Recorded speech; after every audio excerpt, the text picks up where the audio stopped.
Coffeehound Creatives presents Vampire the Masquerade, Book of the Kindred, Chapter 1, Smoke. Written by Don Bassingthwaite. Performed by James Reese and Rachael Lindemann.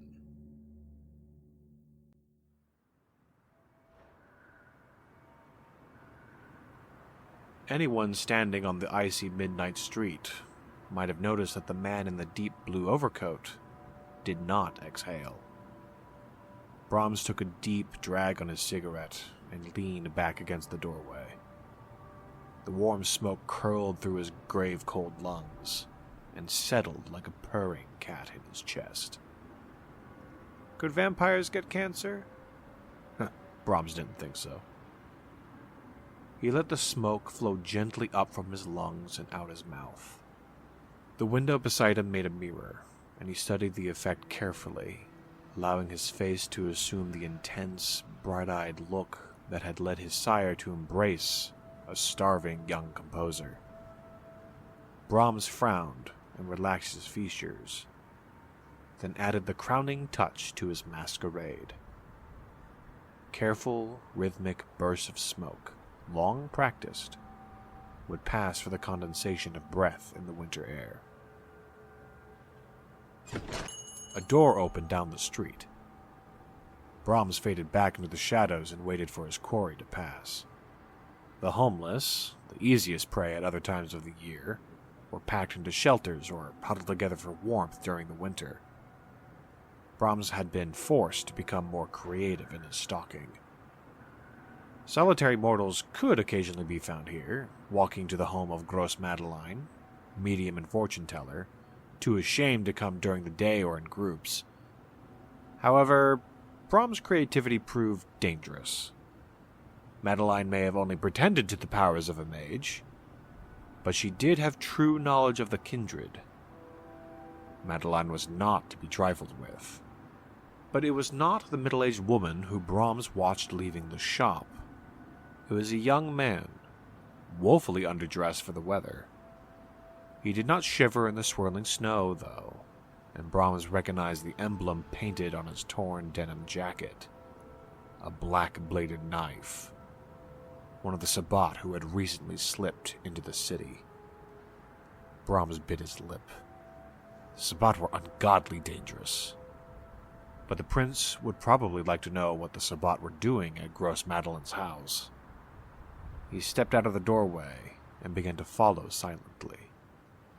The Sabbat vampire went directly to an old factory by the river. Unlike Brahms, he did not attempt to stick to the shadows. He walked boldly through the streets and into the shell of the factory. Brahms, adopting greater stealth, carefully scanned the area for lookouts. None. The crumbling walls of the factory made easy climbing, and he was soon crouched on the ledge of the paneless window, looking down at a scene that might have inspired Dante. Fires burning in oil drums cast a flickering light across the twisting, blood-slicked bodies of dancing vampires. Cruel, savage rock and roll lifted them and threw them down again. Brahms felt their frenzy touch him, and he shivered, fighting for control. At the center of the hellish dance stood an old vampire, his power covering him like a cloak. Around him were spread knives and smoking braziers, an obsidian mirror that must have been ancient, and a fine crystal goblet that might have held red wine, had the liquid in it not been thick, opaque, and still steaming with life's heat. The elder stood silently, unmoved by the frenzy, watching as the youth with the torn jacket wove through the dancers. The young Sabbat's eyes darted around the room, and his lips wavered between a snarl and a cry. He held himself erect, however, and walked to the elder on unsteady legs. Not a vampire, Brahms realized, but a mortal under the control of Sabbat, probably a ghoul. The eye of a seer, the ghoul said as he handed the elder a small package. Brahms heard the words clearly, over the beating music. Brahms knew little of the occult, but recognized sorcery when he saw it.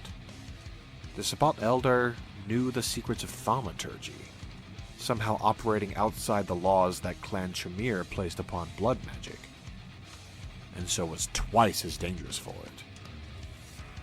Knowing it would do him no good, Brahms crossed himself as the Elder unwrapped the package and took out an object that looked for all the world like a child's marble. The tide of the music receded as the Elder began a droning chant in some long, dead language. The goblet of blood in one hand, the eye of Gross Madeline in the other. The young man knelt before him. In the whole cavernous corpse of the factory, only the dancing vampires caught in their frenzy and the leaping flames of the fires moved. The Elder's chant rose to a crescendo, and abruptly he dropped the eye onto a brazier and dashed the blood over the obsidian mirror. While the eye sizzled on the hot coals, the Elder gazed intently into the bloody mirror. At the same moment the eye collapsed into ashes, the Sabbat turned away, apparently satisfied with what he had seen. The young man still stood facing him. "You did well." The dancing vampires almost moaned in response to the Elder's praise of the mortal.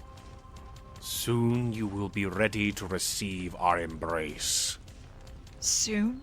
Yes, soon. But you are now ready to receive the name you will bear as a vampire. Again, the dancing vampires moaned louder this time. A note of celebration. "We are predators. We feed upon the humans who are our brothers and sisters when we were alive. Do you understand this?"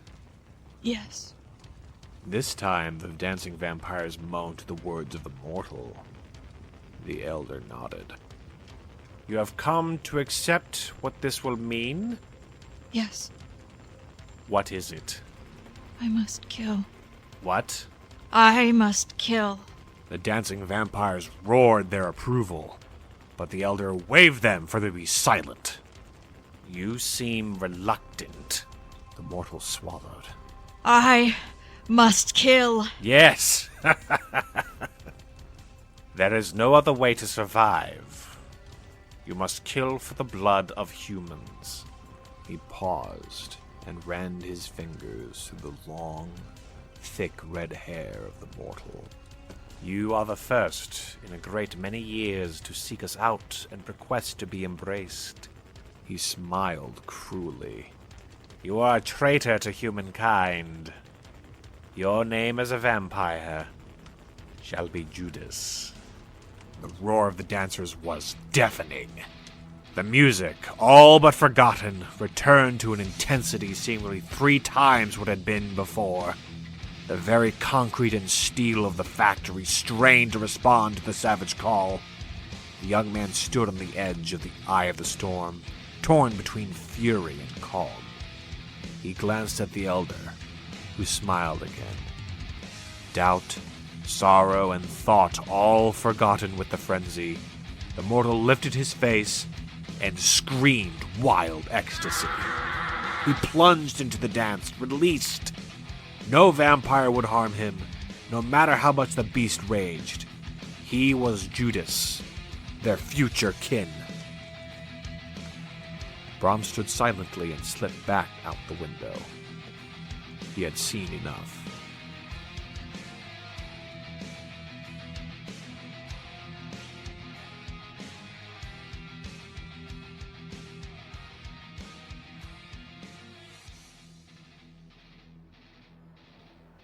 Two days later, he saw the red-haired mortal again.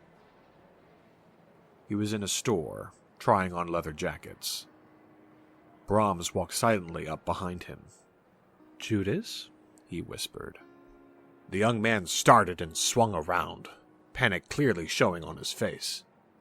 Fast for a mortal, but far slower than a kindred. He wasn't even a ghoul.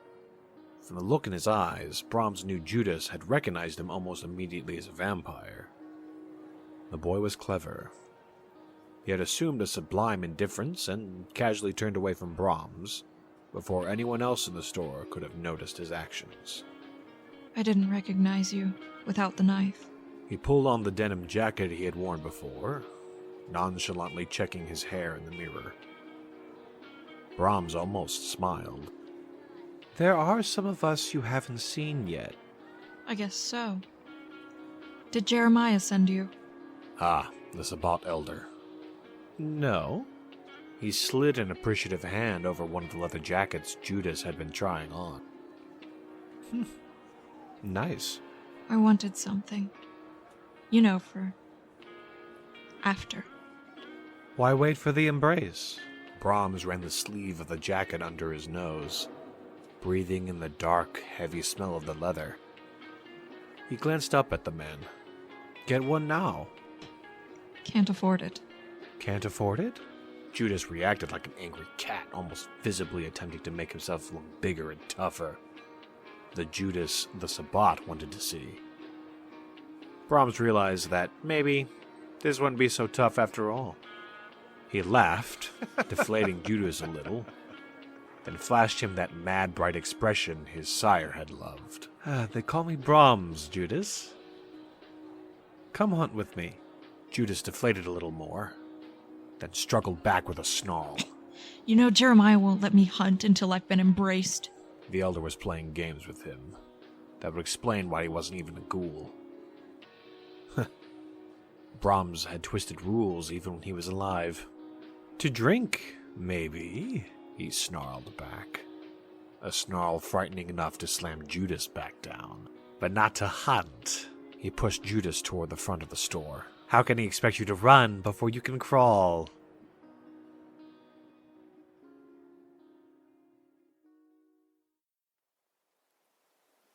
Surprisingly, Judas could run. Really run. He kept up with the pace Brahms set, although it was clear he found it tiring. He was quiet, too.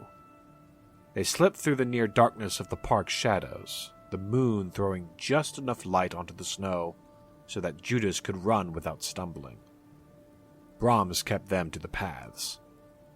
Why humiliate Judas by leading him into the underbrush? They continued through the still night to the other side of the park where a few modest homes backed onto the woods. Brahms stopped abruptly and motioned Judas to do the same. The young man slowed, but kept moving, walking, stretching, and breathing heavily. Brahms glanced at him. You a marathon runner? Orienteering. High school medalist. You don't look like an athlete. Judas dropped to a crouch beside him. You don't look like a vampire. He ducked his head, took another deep breath, then looked up again. I took it up as a hobby. Pulling aside the branches of a bush, he looked out at the houses. Which one? There. That one. A pleasant house, neat and well-kept. The walk was shoveled clean of all but a dusting of new-fallen snow. Brahms knew the woman who lived there, a widow who habitually fell asleep while watching television. When he came to her while she slept, she thought he was her dead husband. He smiled at the memory. That was one reason his sire had named him Brahms. He preferred to feed only when his vessels were asleep. Judas didn't know that, of course. Motioning Judas to follow, Brahms crept around to the front of the house. I'm going to ring the bell. You, he whispered, positioning Judas around the corner of the building, stay here. I'll be back. When she opens the door, you charge her. Shove her back into the house and hold her for me. Got it? Brahms pulled back his lips to expose his fangs and ran his tongue along them. Judas swallowed and nodded. Silently, Brahms ran up the porch and pressed the doorbell twice. He caught the faint sounds of the woman stirring inside, sitting up, turning off the television, and walking toward the door. He vaulted the porch railing and rejoined Judas around the corner. Ready? The door opened. Hello? Hello? Judas was holding his breath. So, to his surprise, was Brahms. He nudged Judas to imply, "Now?" The porch creaked as the woman stepped outside to look up and down the street. Hello? The moment was perfect. Brahms nudged Judas again. Judas shook his head and refused to meet his gaze. Brahms gritted his teeth. Now or never, Judas. He shoved him out into full sight. For a moment, Judas just stood there, breath steaming red gold in the warm light that streamed from the open door. Brahms could almost see the widow standing on the porch, her own mouth open in shock, and he wondered who would react first. It was Judas. He turned and fled, running down the street as fast as he could. The widow screamed and slammed the door. Brahms could hear her inside, dialing the phone, probably calling the police. He ran after Judas. He caught him in a schoolyard, and for the first time, Judas was shivering in the cold. "What the hell was that? Why didn't you take her?" Brahms spun Judas around so they were face to face. Judas collapsed to his knees. Tears were running down his face. I couldn't. I can't. This is the way it's supposed to be. Brahms crouched beside him and put his lips close to Judas' ear. "And how is it supposed to be, Judas? You want to be one of us, don't you?" Not if it means this. Not if it means killing old women. "I thought you accepted that. Isn't that what you told Jeremiah? I must kill?" I lied.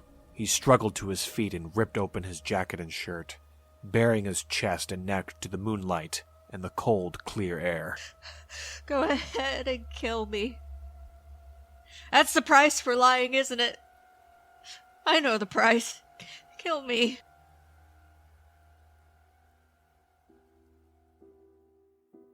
All Brahms could do was stare at his chest.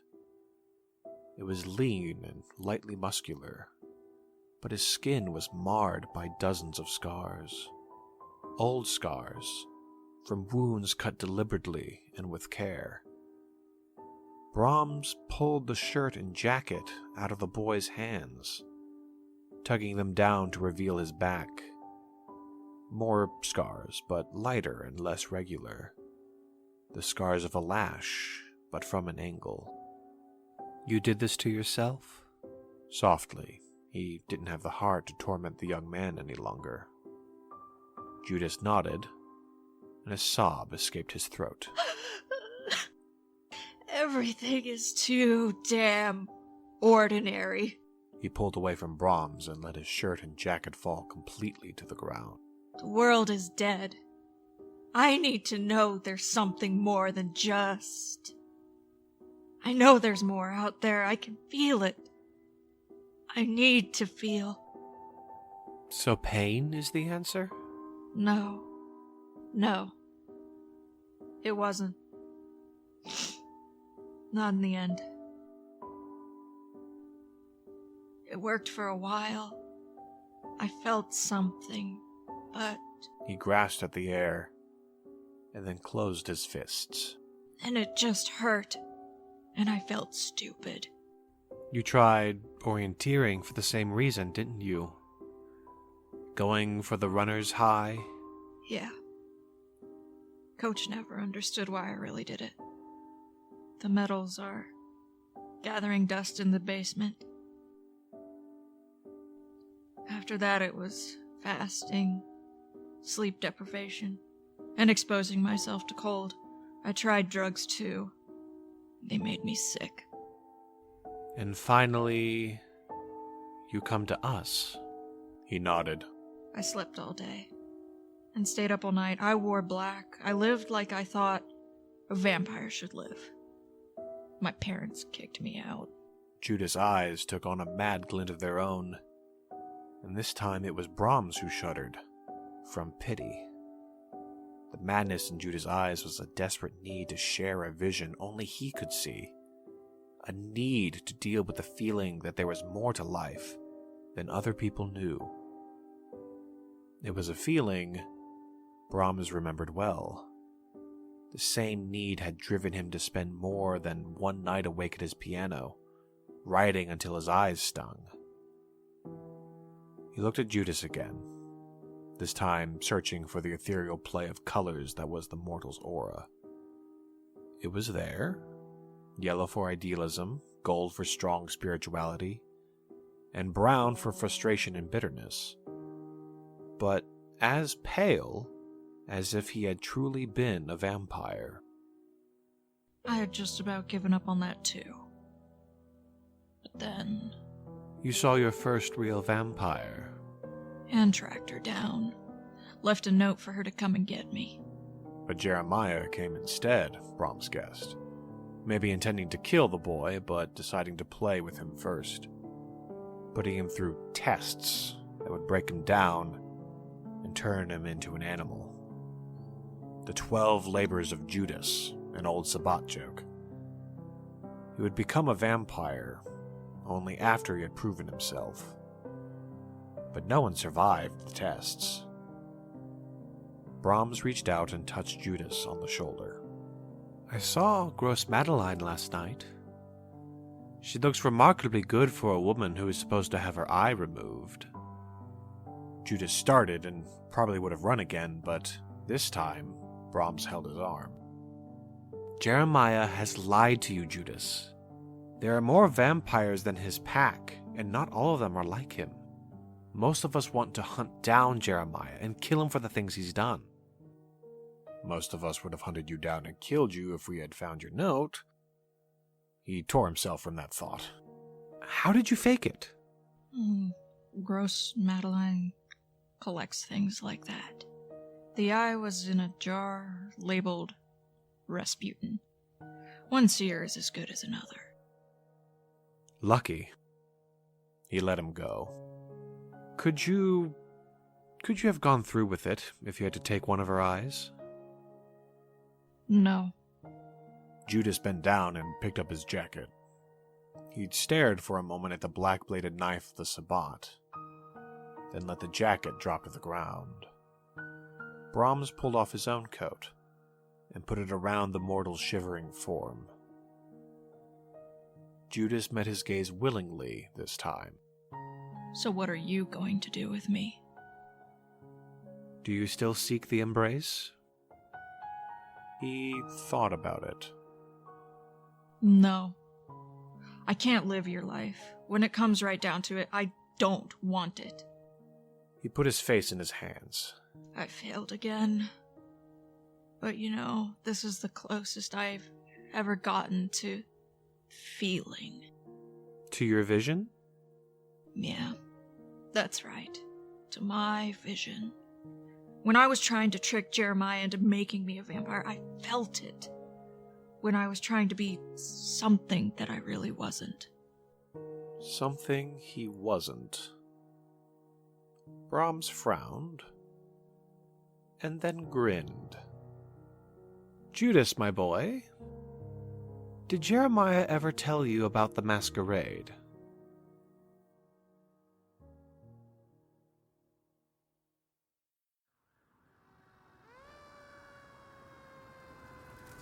Just after dusk the next day, they stood together again, blending in with the rest of the crowd that stood watching the old factory burn. If the firefighters were especially observant, they might have found a number of patches of light gray ash in the remains. Judas took a last look at the scene and turned, walking away down the street. Brahms caught up a second later. The prince sends his thanks. We managed to destroy the entire pack, thanks to you. The prince not only gave me permission, but ordered me to embrace you, he said, as he hung a friendly arm around the young man's shoulders. It seems you know too much about the Kindred to be allowed to remain mortal. Judas laughed, with only a touch of strain in his voice. You won't, will you? Not unless you've changed your mind. He shook his head, then sighed. Do you realize that I managed to live up to my name after all? He gestured back at the fire. I betrayed them. Aren't you worried that someday I'll betray you? Brahms pulled out a cigarette and lit it as he walked. Not as long as we can keep you happy, being something you aren't. He snapped his lighter shut and stuck it back in his pocket. He wondered how the prince and the Primogen Council would react when he presented them with his neonate. Not a vampire, not even a ghoul, but a mortal. His heart was still beating, but he was a natural actor, and his aura was not that of a normal mortal. Judas was anything but normal, and that was the trick. He would become Brahms' greatest piece of work, the Masquerade in reverse. He blew his smoke out in one long, steady stream, breathing life into the night air.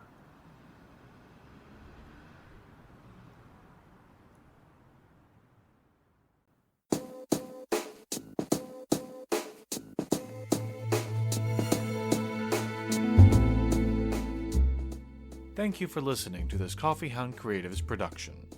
The role of Judas was performed by Rachael Lindemann. The role of the priest, narrator, and Brahms was performed by James Reese. Video and audio editing done by James Reese. Photo editing done by Rachael Lindemann. Thank you to the people who have provided the music used in this production royalty-free. The musicians featured in this production are Kevin MacLeod, White Bat Audio, Alexander Nakarada, Doug Maxwell, Myuu, and Tom Salta. Book of the Kindred and Vampire the Masquerade is the legal property of Paradox Interactive AB. All rights reserved. If you enjoyed this production and wish to listen to more, feel free to click on the video provided here. Also, feel free to like this video and subscribe to the channel for more content just like this. Thank you, and good night.